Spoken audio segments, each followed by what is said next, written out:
Welcome to Almost True Scary Tales. Tonight, we unravel the legends whispered across college campuses, where ghostly apparitions and cursed places blur the line between myth and reality. From a haunted library where the past lingers in the shadows to a bell tower said to claim lives, these stories are chilling reminders that some lessons are never truly forgotten.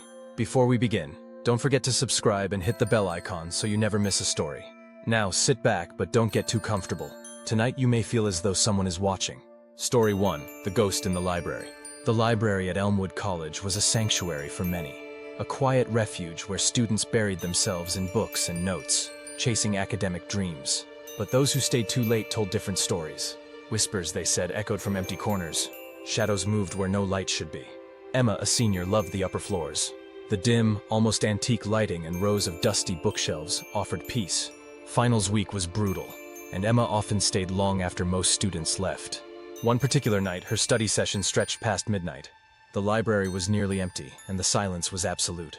She sat hunched over her laptop, typing furiously, when a faint sound broke the quiet. It was soft, almost imperceptible, a low, muffled cry. Emma froze, her fingers hovering over the keyboard. She glanced around, but the room was empty. She shook her head and laughed nervously. "I'm just tired," she muttered and returned to her work. But the crying continued, growing louder. It was coming from the far corner of the floor, near the restricted archives.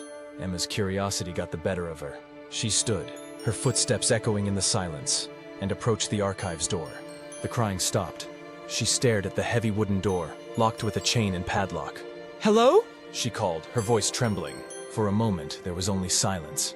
Then, from the other side of the door came a faint, raspy whisper. "Help me." Emma stumbled back, her breath quickening. As she turned to leave, she froze. A shadow stood at the end of the aisle, tall and unmoving. Its form was faint but unmistakable. A woman in a long dress, her head tilted slightly, as though watching Emma. Emma backed away, her heart pounding.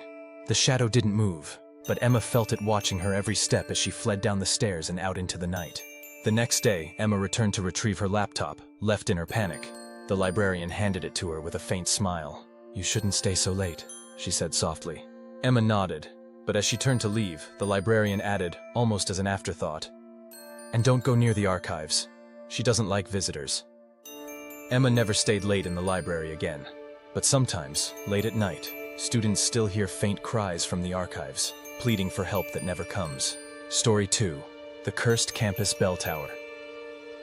The bell tower at Westbridge University was the pride of the campus, a historic structure that had stood for over a century.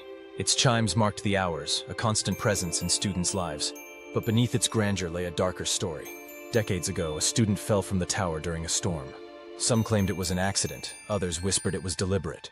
But no one denied that after that night, the bell began to toll on its own, long after it should have been silent.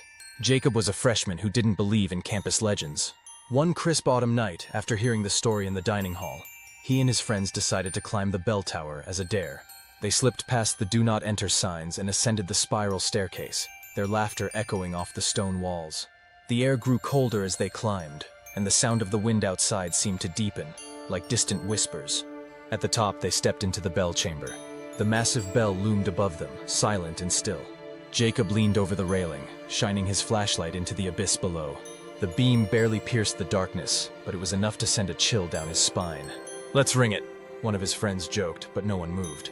The air felt heavy, oppressive. Then it happened. The bell rang, loud and deafening, as though struck by an invisible force.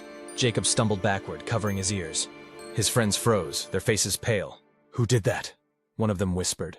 The ringing stopped, replaced by silence so complete it was suffocating. Jacob turned to leave but stopped dead in his tracks. A shadowy figure blocked the door. It was tall, its features indistinct, but its presence was overwhelming. "Leave," it growled, the voice low and echoing. Jacob bolted, shoving past his friends and stumbling down the staircase. He didn't stop running until he was back in his dorm. The next day, Jacob's friends acted as though nothing had happened. When he brought it up, they looked confused. "We didn't go up the bell tower," one of them said. "He must have dreamed it." But Jacob knew the truth. He still hears the bell ringing sometimes, even when the campus is silent. Story 3. The Professor Who Refuses to Leave. Dr. Whitman was a name every student at Lakeview College knew. He had been a legend, a brilliant mathematician who inspired awe and fear in equal measure. But he was also peculiar. Students said he never seemed to age, and that he rarely left his classroom. Lila, a sophomore, needed an elective and decided to take his class. On the first day, she was struck by his presence. He was tall and stern, his voice deep and commanding. But something about him felt off. Dr. Whitman's lectures were mesmerizing, but he never seemed to acknowledge the students directly. His eyes always drifted just past them, as though looking at something only he could see. One evening, Lila stayed late in the math building, finishing a project. As she passed Dr. Whitman's classroom, she heard him lecturing. Curious, she peeked inside. The room was empty. Dr. Whitman stood at the board, writing equations that seemed to glow faintly in the dim light. His voice was low and steady, but the words were gibberish. As Lila watched, the equations began to shift and twist, forming shapes that pulsed with unnatural light. She backed away, but her footsteps must have alerted him. He turned slowly, his eyes locking onto hers. "You shouldn't be here," he said, his voice echoing unnaturally. Lila fled, her heart pounding. The next day, she tried to drop the class. But when she mentioned Dr. Whitman, the registrar gave her a puzzled look. "Dr. Whitman?" they said. "He hasn't taught here in years. He died in that classroom." These were the campus legends that keep students awake at night. A ghost in the library, a cursed bell tower, and a professor who refuses to leave. Are they myths? Or is there something more sinister at play? If these tales left you with chills, hit the subscribe button for more stories like this. And tell us in the comments, what legends haunt your campus?